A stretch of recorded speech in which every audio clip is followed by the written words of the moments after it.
Let's talk about a great tool for removing a lot of wood, and that's the draw knife.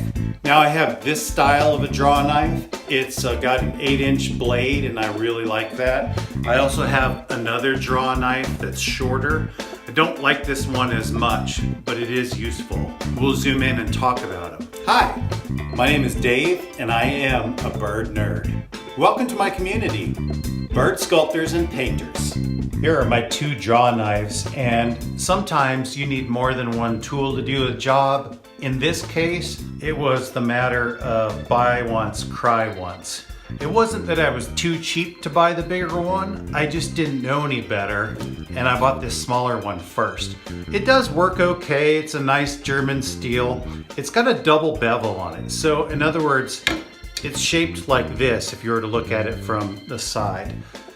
Because of its shorter length and because of the double bevel, I actually never use this draw knife anymore once I upgraded to this other one. So this other one, this is an 8-inch Knott's Knives blade, and unlike that one, it's flat on the back with the bevel on the front, so that when you look at it, you know, it looks like this, more like a chisel. I like this long length because it lets you slide across the wood. And yes, my draw knife is dirty. I should probably clean it and oil it. Okay, so the reason I like this longer 8-inch knife is because when you're using a draw knife effectively, you're not just pulling the knife straight at you at one part of the knife. You actually hold the knife at a bit of an angle and sort of slide and use the whole length of the knife like this. That lets you use the whole sharp edge. It gives you a much longer cut and you can take away wood faster. Now, this knife has a bevel on, you know, the one side and flat on the other like a chisel, like I mentioned. And depending on whether you need to make little cuts or smaller cuts, you can flip it over and use the other side. So if I put it beveled down like that, I can just shave little bits off this and slowly round this piece of wood.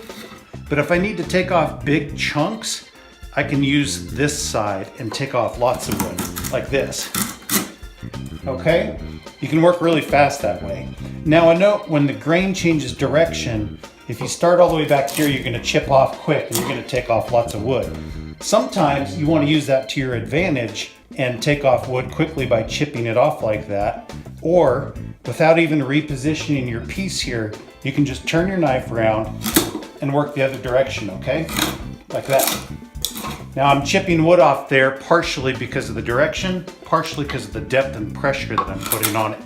But it's nice because with this draw knife, you can take off lots of wood really quickly.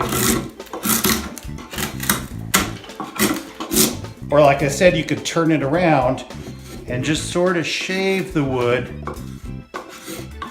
to round off. But that's why I like that long knife. So I can get that long, let me slow down a little bit for you, so I can get that long slice, that long smooth slice using the whole length of the blade. And when you do that, and when your draw knife is nice and sharp, you'll actually get really clean, really smooth cuts.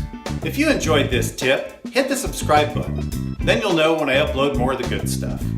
You should probably also consider joining my community, bird sculptors and painters.